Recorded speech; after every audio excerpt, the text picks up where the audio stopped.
الحمد لله رب العالمين والعاقبة للمتقين ولا عدوان إلا على الظالمين وأصلي وأسلم على خاتم الأنبياء والمرسلين وإمام الأصفياء والمتقين نبينا وحبيبنا محمد عليه أفضل الصلاة وأزكى التسليم وعلى آله وأصحابه أجمعين وبعد.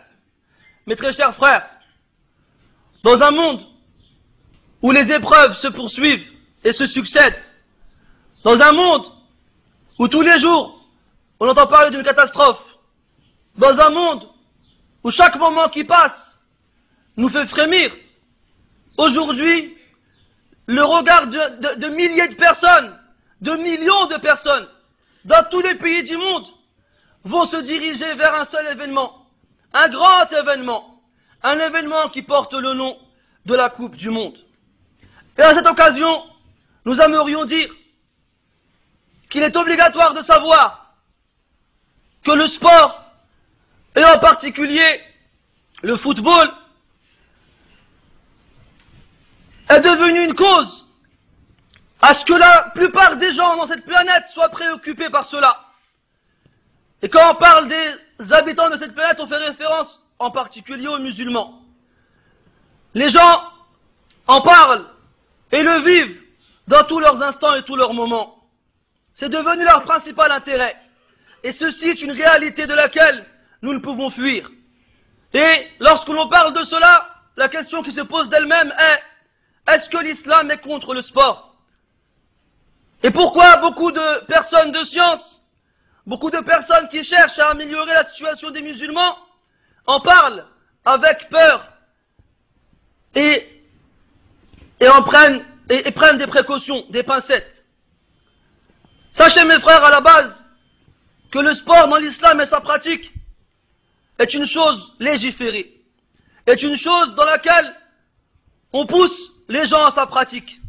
Car de nombreux textes y font référence et désignent le sport comme étant un moyen de conserver la santé et d'être fort. Et le prophète sallallahu alayhi wa sallam nous dit dans le hadith sahih, le croyant fort est meilleur et préféré auprès d'Allah que le croyant faible. Mais dans les deux types de croyants, il y aura toujours du bien. Et sachez mes frères que le sport est un moyen donc d'obtenir de la force. Et la pratique de certains sports donc permet au corps de se développer.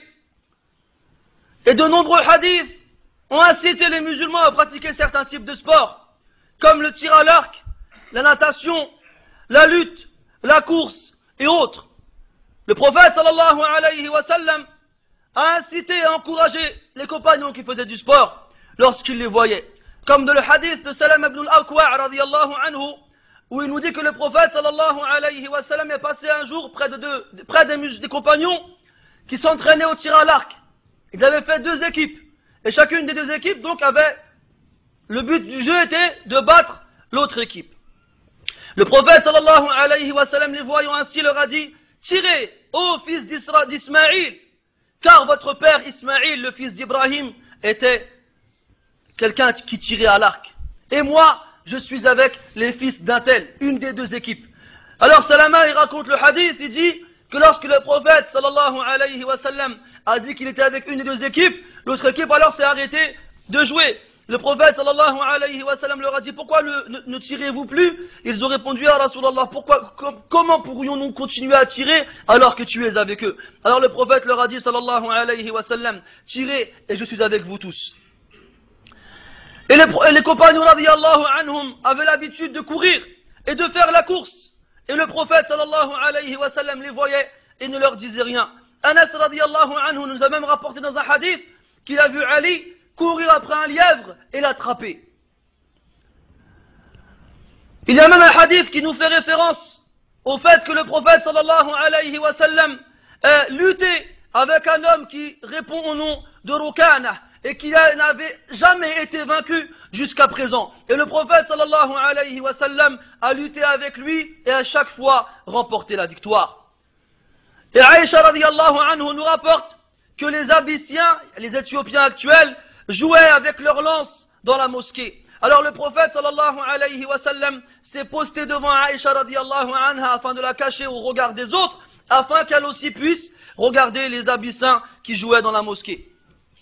Et Omar radiallahu anhu nous dit, enseignez à vos enfants la natation et le tir à l'arc, et ordonnez-les de faire de l'équitation, de sauter sur le dos des chevaux. Donc tous ces textes-là nous prouvent que différents types de sports étaient connus chez les compagnons radiallahu anhum et ont été légiférés par le prophète sallallahu alayhi wa sallam et ont été aussi incités à leur pratique afin qu'elles servent de jouissance pour le corps et qu'elles leur permettent de s'épanouir et de se sentir mieux. Et en même temps, ces pratiques sportives préparent le corps afin d'être actif et ne pas être paresseux dans l'adoration et dans les actes obligatoires, qu'ils soient en forme et qu'ils ne se sentent pas fatigués et paresseux lorsqu'ils doivent accomplir leurs obligations. Et de là, nous disons, mes frères, que l'islam accepte et incite à la pratique sportive de façon correcte et propre. C'est-à-dire qu'on en fasse un moyen et pas un but. Qu'on en fasse un chemin qui nous permettra d'arriver à une personne saine dans son corps, qui ait un bon comportement et qui ait une raison développée. Donc nous avons le droit de pratiquer le sport, lorsque, comme on l'a dit, c'est un moyen et ce n'est pas un objectif. Et lorsque c'est pour s'épanouir, pas pour devenir fanatique. Et sachez qu'il arrive des fois que le sport devienne interdit en fonction des interdictions qui seront mélangées à la pratique sportive. Exemple, l'équitation est une pratique permise. Mais si ça devient un moyen de faire des paris et donc de rentrer dans les jeux interdits, alors elle deviendra interdite. Pareil pour le football, qui n'a à sa base pas d'interdiction dans sa pratique. Bien entendu, lorsque les conditions légiférées de l'islam sont pratiquées. Mais dans le cas où ça amène à un délaissement des obligations, alors, et le fait de tomber dans les interdictions, alors, ça deviendra interdit comme le reste des pratiques sportives. Et on remarque en général dans le sport, et en particulier dans le football, que c'est devenu une épreuve, une tentation, c'est devenu une fournaise pour la plupart des gens qui le pratiquent. À un point où ce sport en lui-même s'est dévié de sa voie initiale et a dépassé les limites qui lui étaient imposées. Tu remarques, subhanallah, lorsqu'il y a un match à la télé, lorsqu'il y a un match en général, tu trouves de nombreuses foules immenses qui se postent, qui délaissent leur travail et qui délaissent leurs obligations afin de pouvoir assister à cette rencontre. Tu rencontres des milliers de personnes qui sont postées devant leur télévision pour regarder le match avec un énorme intérêt. Ils sont excités, ils ne tiennent plus en place et les discussions commencent, les discussions aiguisées et le fanatisme détestable se met en place, ce qui pousse en général, la plupart du temps, à des dissensions, ce qui ramène à des disputes violentes et à des bagarres des fois, entre les meilleurs amis, ou bien des fois entre l'homme et sa femme, ou bien entre le père et son fils, sous prétexte que l'un d'entre eux supporte une équipe et l'autre en supporte une autre. Des fois même, ça arrive à des agressions physiques et même des fois des meurtres, comme on l'a entendu de nombreuses fois. Et ce qui est contradictoire, et ce qui est réellement étrange, c'est que beaucoup des jeunes musulmans qui connaissent par cœur le nom des joueurs, qui connaissent par cœur leur centre de formation, ainsi que leur curriculum vitae, c'est-à-dire à quel âge il a commencé à jouer en pro, et dans quelle équipe il a commencé, et le coût de son transfert, et vice-versa, et ainsi de suite. Il te connaît même les numéros de ses maillots qu'il a eu dans les différentes équipes où il a joué, et la couleur des maillots, et ainsi de suite. Il connaît tout ça par cœur. Par contre, si tu lui demandes de te réciter les petites sourates du Coran, il se met à bégayer. Et si tu lui demandes de te donner le nom de 5 compagnons, il se met aussi à bégayer. J'ai déjà fait le test avec un frère qui me parlait matin et soir du Paris Saint-Germain. Et le Paris Saint-Germain par-ci, et le Paris Saint-Germain par-là. Un jour, je lui dis, Akhi, il me connaissait tout par cœur, tous les transferts, tous les noms des joueurs, les noms des entraîneurs, tout. C'était un alim là-dedans. Je lui ai dit, Ya Akhi, donne-moi le nom de 5 compagnons. Vous savez, il m'a dit quoi? Il m'a dit Abu Hanifa, Malik, Shafi'i et Ahmed. Et Abu Bakr, il connaissait Abu Bakr quand même. Donc, on en rit, j'en ai ri moi aussi quand il m'a dit ça, mais c'était un rire qui cachait une détresse incroyable.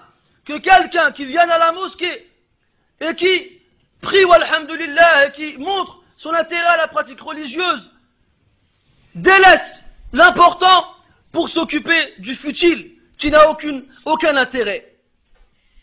Et pire que cela, mes frères, c'est que ceux qui encouragent les joueurs ou les équipes laissent passer des choses beaucoup plus importantes parce qu'ils regardent le match. Et en particulier, mes frères, la prière. Des fois, ils ratent une prière, et encore pire, quand c'est plusieurs matchs à la suite, il va rater plusieurs prières le jour même.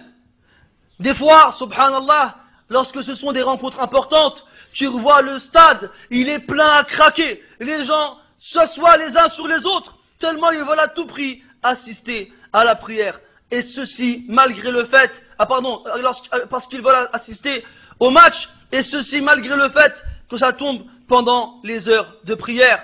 Et quand toi tu es à la mosquée, tu te retrouves avec 2 ou 3 pèlerins à vous regarder dans le blanc des yeux. Où ils sont partis les autres? Lorsque l'heure de la prière arrive, la plupart des gens qui sont omnibulés par les rencontres footballistiques ne pensent même pas à bouger, ne serait-ce qu'un petit doigt pour aller accomplir la prière. Et si un d'entre eux il a envie ou bien l'idée d'aller faire la prière, il prie tel le coq qui picore ses graines en quelques secondes pour retourner le plus vite possible sur son canapé afin de ne rien rater de la rencontre. Et lorsque la rencontre est finie, est-ce que ça s'arrête là? Non. Ils se rencontrent et ils parlent. T'as vu l'action, ou bien t'as vu la passe, ou bien t'as vu le tir, ou bien t'as vu l'occasion, ou bien ils parlent de l'arbitre. Il était nul, il s'est trompé, ou j'en passe et d'autres. Et ça amène en général, la plupart du temps, à des discussions endiablées, qui amènent à des disputes corsées, qui amènent à avoir de la haine dans les cœurs les uns envers les autres. Pourquoi? Pour un morceau de cuir qui est gonflé avec de l'air, derrière lequel des personnes courent à tue-tête sans s'arrêter pendant 90 minutes.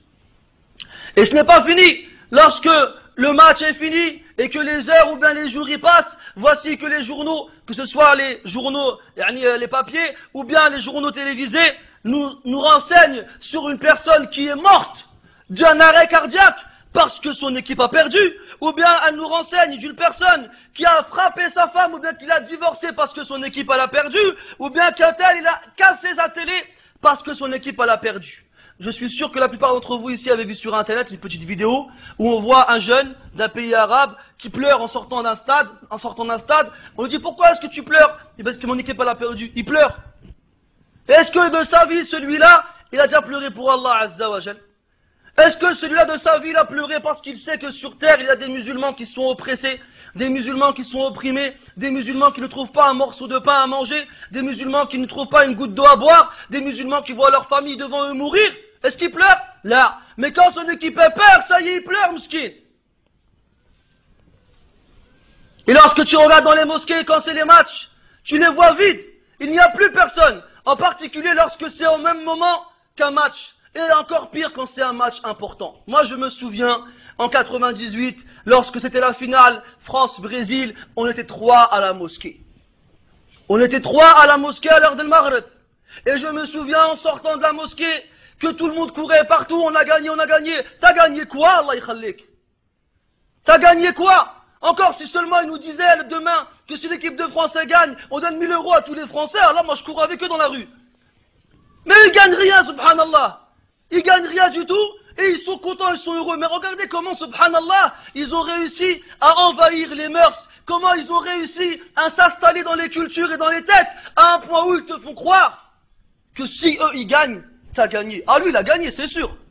C'est combien la prime qu'ils leur ont proposé? 380 000 €, je crois, s'ils gagnent chacun.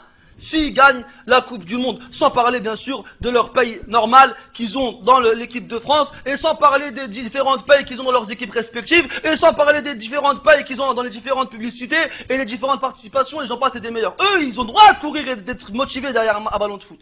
Pourquoi t'es motivé, toi? Pourquoi t'es content, toi? Pourquoi quand ils gagnent, tu te lèves, tu jettes tes trucs par la fenêtre, tu cries comme un malade?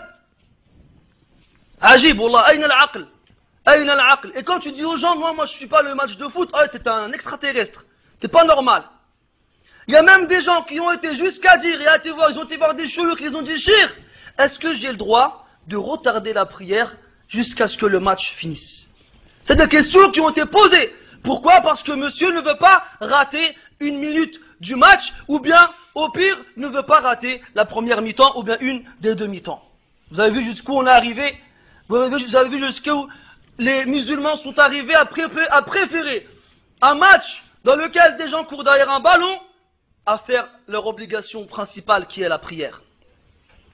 Celui qui a été préoccupé par le sport, quel qu'il soit, du fait d'accomplir la prière, ou bien celui qui l'a retardé ou ajourné pour pouvoir regarder un match, qu'il craigne Allah Azza wa Jal et qu'il fasse un bilan de soi-même, car Wallah on craint pour sa foi. Qu'il sache, celui qui est concerné par cela, que son obéissance envers Allah Azza wa Jal et envers le prophète sallallahu alayhi wa sallam est terriblement manquante et réduite. Allah dans le Coran nous dit, et lorsqu'il voit un commerce, une négoce, ou bien quelque chose qui va les distraire, une distraction, infaddu ilayha, il se dirige vers elle, wa tarakuka qa'ima, et il te délaisse debout, seul. Dis-leur, ma indallahi khayrun min al-lahwi wa min at-tijara, ce qui est auprès d'Allah est meilleur que la distraction ou que la négoce, que le commerce. Wallahu khayrur raziqin, et Allah est le meilleur des pourvoyeurs. Et Allah dit dans le Coran, dans un verset que vous connaissez tous ici, فَوَيْلٌ لِلْمُصَلِّينَ الَّذِينَ هُمْ عَنْ صَلَاتِهِمْ سَاهُونَ. Malheur aux prieurs, ceux qui sont négligents dans leurs prières. Ô vous mes frères, que vous soyez jeunes ou moins jeunes, car avant c'était seulement les jeunes qui étaient touchés par ce mal, maintenant on se rend compte que tout le monde est touché par ce mal, que ce soit des jeunes ou des moins jeunes, ou bien même des femmes. Où est la peur d'Allah? Où est la reconnaissance envers ses bienfaits? Où est la peur de son châtiment?